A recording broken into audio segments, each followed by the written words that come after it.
It's Laura Eubanks of Design for Serenity with your succulent tip of the day and day 3 in the backyard in Del Mar.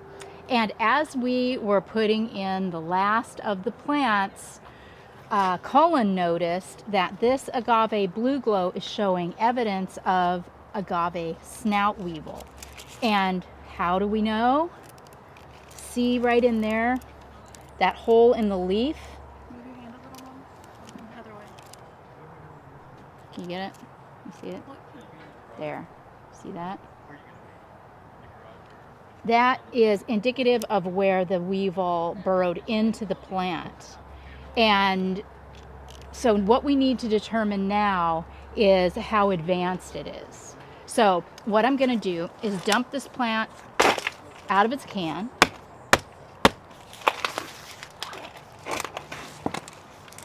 And we're going to hunt for weevils. How fun. Okay.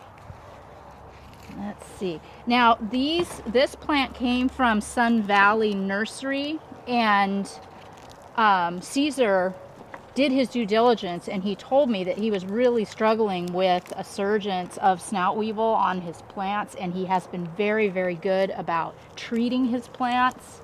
So it's possible, so I'm not seeing anything, that his treatment might have got the job done. Why don't you grab the trowel and pack it? Yeah. Might have got the job done early on, in which case this plant is completely salvageable. It'll have a little bit of cosmetic damage where that hole is in the leaf, but other than that, we should be good to go. I don't see any bugs anywhere at all on Bang it this on the floor. plant. Is it spraying out over there?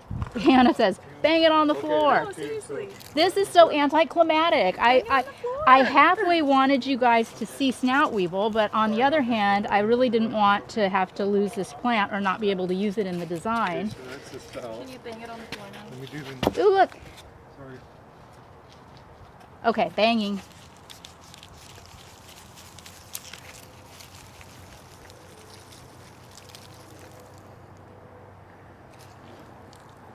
I see nothing. Nothing. All right. That's a good sign. That is good. I think we are good to go. But out of an abundance of caution, I am going to be treating the agaves in this garden with imidacloprid. That's the active ingredient in Bio-Advanced Bare Tree and Shrub. I don't necessarily recommend this product over any other. You just want to check the active ingredients and make sure imidacloprid is the first one listed, because that's the stuff that will kill the snout weevil. So, following package directions. I'll turn it off. Tilt it so you can see. Yeah. Okay. Added it to my water. Then this is a fantastic blue glow. We talked about this plant yesterday. It's so perfect. So what I'm going to do, since this is a liquid systemic, is I'm just going to pour it right on top of the plant. And what that is going to do is pretty much run off, isn't it? Okay, let me add a little to the back. I want it to soak into the soil, you know, and affect the root system in the event that there are any weevils. Now, I have to say, obviously, as we were unpacking these plants, we didn't see any, but that doesn't mean that they're not necessarily there. So I'm going to go through with my bucket and with my imidacloprid, and I'm going to hit every aloe and every agave in this garden. Okay, say hello to Laura. Laura's new, and she's doing a spectacular job today of filling in the gaps. Remember, we talked about yesterday how I got all of the foundation plants in place, and today was the day to come in and fill in those gaps. I want these interior beds to be lush, and the main bed to be more of a specimen garden. And one of the the beautiful thing about mounding is it adds so much visual interest to your design, but it also can create cliffs where your top dressing rock can roll off and expose dirt, and we cannot have that. So we have some rubble, and what Laura's doing right now is she is shoring up that area behind that Portulacaria minima where it's pretty steep. So that's a part of our design process too. As we're planting, when we identify really sheer cliffs in our landscape, we'll create a little natural dry stack to shore up that soil. Then we'll come in and apply our 3/8 inch top dressing, and it will look absolutely spectacular, and we won't have any runoff. So, as you are going through that process of filling in, you will invariably note some gaps, like I have noted here between this Crassula lemon and lime and this Euphorbia millii. There's a gap. So I selected, Hannah suggested, and I concur that this Crassula ovata will be the perfect solution right here. Another thing to think about when you're choosing what plants to put where is it's important to know how they grow and what you can expect from the plant.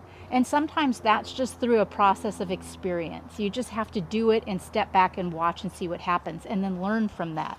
So don't be afraid to just dive in, try stuff, and if you need to move it or make changes, remember these plants are so adaptable and they won't mind if you move them 6 feet 6 inches, a mile. It doesn't matter. Okay, so also, you don't have to be careful about gently removing the plant from the can. These are succulents. Roots are optional. So I typically will shake off the majority of the soil so that I don't have to work so hard. This soil is so soft here in Del Mar, between what we added to make mounds and the sand beneath, I can literally, as you can see here, dig with my hand. So I'm going to come up right on top of that Euphorbia millii so that these plants are literally hugging each other. And I know what you're thinking. Well, how's that supposed to work in 3 years? They're going to be literally knit together. Exactly the point. I love that look. So, rather than waiting for your plants to quote unquote fill in, how about a little instant gratification right out of the gate? All right, it is the end of day 3, phase 3 in the backyard in Del Mar, and we have all of the plants sunk, and Greg and the crew are now going through and doing the irrigation. In this main section here, they are ringing each of the groupings of plants. Over here in the beds that are more lush and full, we're just figure eighting through with lines. We're not going to try to ring individual plants or plant groups here. It's a little too dense. So when doing your irrigation, you'll want to use your own discretion as far as how you feel the water is most efficiently going to water the plants in your design. All right, so after these are rung, you can see what Viv is doing here. We make trenches, we staple the tubing down, and then bury the lines. So she'll come across the pathway here and just keep on going.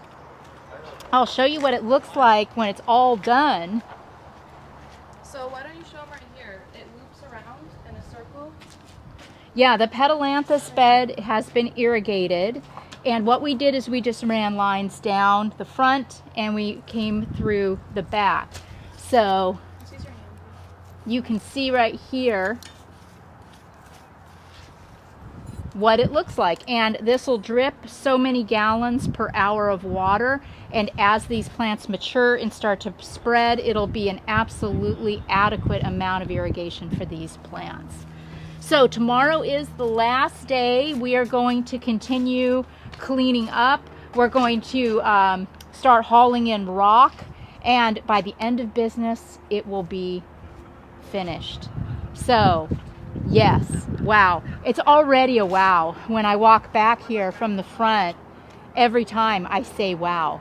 So super pleased with how this installation is shaping up. Thank you all for your wonderful comments and your questions, and also for your plant IDs. Appreciate that too. This has been Laura Eubanks of Design for Serenity reporting in Del Mar with Team DFS on day 3, phase 3, with your succulent tip of the day. Bye guys.